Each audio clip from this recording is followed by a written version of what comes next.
In the name of Allah, the most beneficent, the most merciful. My dear students, today I'm going to share the video on metaphor and personification.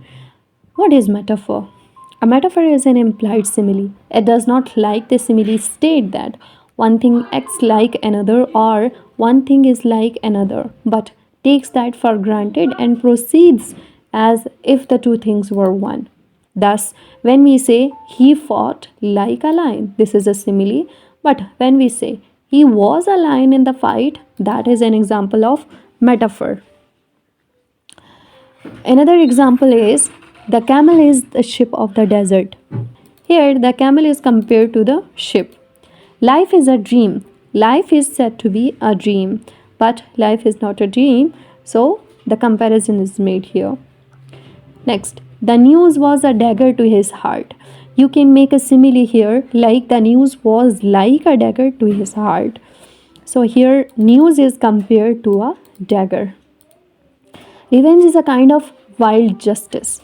So revenge here is compared with justice, that is wild justice. Here, this line is taken from Francis Bacon's essay of revenge. By calling a revenge wild justice, Bacon means that revenge feels like justice to the person who has been wronged, but it is not real or lawful justice. Justice is given by courts, justice is given by law, and that is very calm, fair, and controlled. But revenge is driven by anger and emotion, so it is wild, uncontrolled, and personal as well. So when someone takes revenge, then they try to correct a wrong by doing another wrong. So this is a wild justice. This may satisfy emotions for a moment, but it creates more harm and keeps hatred alive instead of ending hatred. So here an important note, you must know that you can compress every simile into metaphor, and you can expand any metaphor into simile. For example, Richard fought like a lion. This is a simile, and instead of this simile you can say Richard was a lion in the fight. Richard was a lion in the fight. So this is metaphor. Another example, the camel is the ship of desert. You can say like as ship is used for crossing the ocean, so the camel is used for crossing the desert. Variety is the spice of life. This is a metaphor. You can make a simile by using these words, like as spice flavors food, so variety makes life more pleasant. As spice flavors food, this is a simile. The waves broke on the shore with a noise like thunder. The waves thunder on the shore. This is a metaphor. Note number 2, that is also very important to remember. I like what is mixed metaphor. Mixed metaphor happens when two or more metaphors are used together in a way that clashes or becomes illogical. Okay, that is a mixed metaphor. For example, I smell a rat. I see it floating in the air, but I will nip it in the bud. So have you seen a rat floating in the air? Here, a mixed metaphor has been used. Another example, he is sailing close to the wind and digging his own grave. Sailing is a sea image, and digging is a land or death image. This is an example of mixed metaphor. Let us iron out the problem and sail smoothly to success. So here ironing clothes is another example, and sailing is totally another example. Here mixed metaphor is used. The ball is in your coat, so don't rock the boat. So ball is an example of sports, and boat is an example of sailing.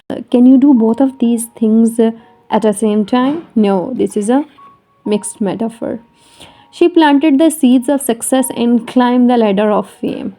She planted the seeds of success means she is planting something, that is an example of farming, and she climbed the ladder of fame. Ladder is something you need for climbing up. So farming is another example, and climbing is totally different. Here two ideas are given, two things are compared. So this is an example of mixed metaphor. Next figure of speech is personification. In personification, inanimate objects and abstract notions are spoken of as having life, having intelligence, and having human qualities. For example, in section strength that Abby frowned. This line has been taken from Sir Walter Scott's poem, The Lay of the Last Minstrel. And the poet uses personification in this line. The abbey is described as if it were a living being that can frown. Saxon strength suggests that the abbey was built in a strong, solid, and massive style typical of early Saxon architecture. The word frown shows that the abbey looked stern, gloomy, and imposing as if it were looking down seriously on its surroundings. Second example here is in front of you, that is laughter holding both her sides. Laughter is compared to a girl who is holding both her sides. Here, laughter is treated as if it were a living person who can hold her sides while laughing loudly. In reality, laughter cannot hold anything, but people often hold their sides when they laugh uncontrollably. By giving this human action to laughter, the poet vividly shows intense, uncontrollable joy. Next example is Death lays his icy hand on kings. Death, the leveler, also known as the glories of our blood and state, by James Shirley. Explanation. Death is spoken of as if it were a person who has hand and can lay it on someone. The phrase icy hand suggests that coldness and lifelessness of death. By mentioning king, the poet shows that death is universal. It spares no one, not even the most powerful rulers in this world. Next example here is Pride goeth forth on horseback, grand and gay, but cometh back on foot and begs its way. Lines are actually proverb, commonly attributed to John Ray from his collection English Proverbs 1670. It is closely related in meaning to the biblical proverb pride goeth before destruction, that is from Book of Proverbs Bible. This proverb explains the temporary and deceptive nature of pride. It means the first line tells us that pride begins with confidence, shows success. The image of riding horse suggests that power, wealth, and social status. And the second line shows that in the end, pride leads to downfall.